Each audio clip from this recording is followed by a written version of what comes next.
Welcome to this week's Real Estate Weekly Lesson. I'm Greg Helbeck, and I'm going to tell you today 3 red flags you need to look for when you are getting a tenant in your property. If you see any of these red flags, you should avoid them at all costs.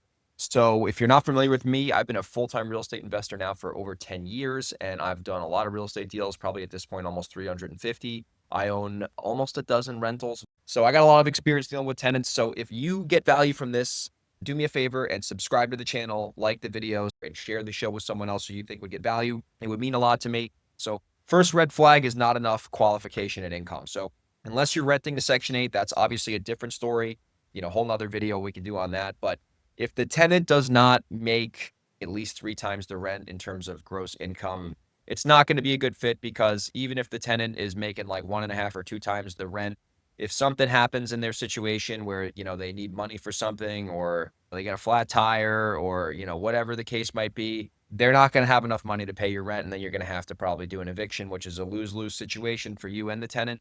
So if they're not making 3 times the rent, red flag. If they're justifying and explaining, doing all that stuff, red flag again. So for example, if you're trying to rent an apartment out for $2,000 a month and the tenant's not making at least $6,000 a month gross income, most likely not going to be a fit. Red flag number 2 is when the tenant is failing to comply with your rental process. So let me give you an example on that.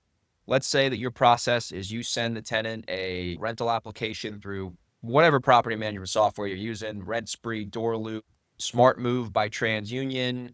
If the tenant is not willing to fill that out and pay the $50 fee to get their background ran, red flag. If they're sending you the documents on their own and they're just not willing to fill out a basic rental application through your preferred property management software, it means they're already giving you pushback. You haven't even moved them into your property yet. So avoid that.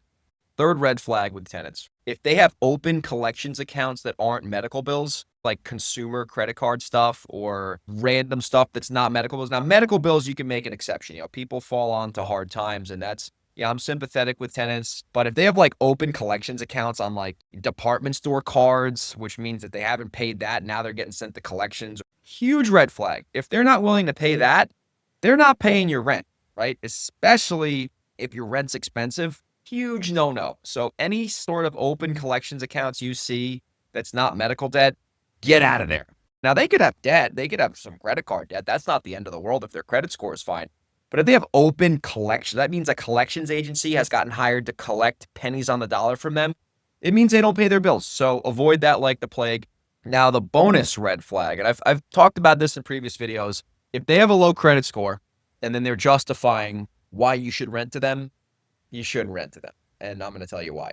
Now, if they have a bad credit score because they had a medical emergency, that is understandable, right? People fall into tough times. We're dealing with humans here. That's something you can potentially work with. But if you look at their credit score and it's really low and they haven't paid their car payment, that just means they don't pay their bills. That's the truth. Credit score is the only collateral you really have as a landlord at the end of the day. I'll tell you one more piece of advice, then I'll wrap this video up. It is much better to hold off, even if it takes a few months, for the right tenant to move into your property, instead of rushing to get anybody in the door and then ultimately have to do an eviction. It's not good for the tenant. It's not good for you.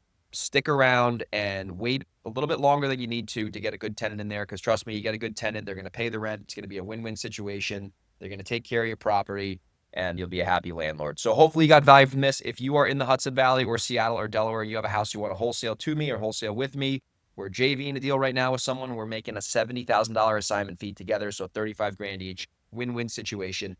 If you got a property you want to wholesale to me or wholesale with me, send me an email, greg@velocityhousebuyers.com, or a DM on Instagram @grego37. I'll see you on the next video. Take care.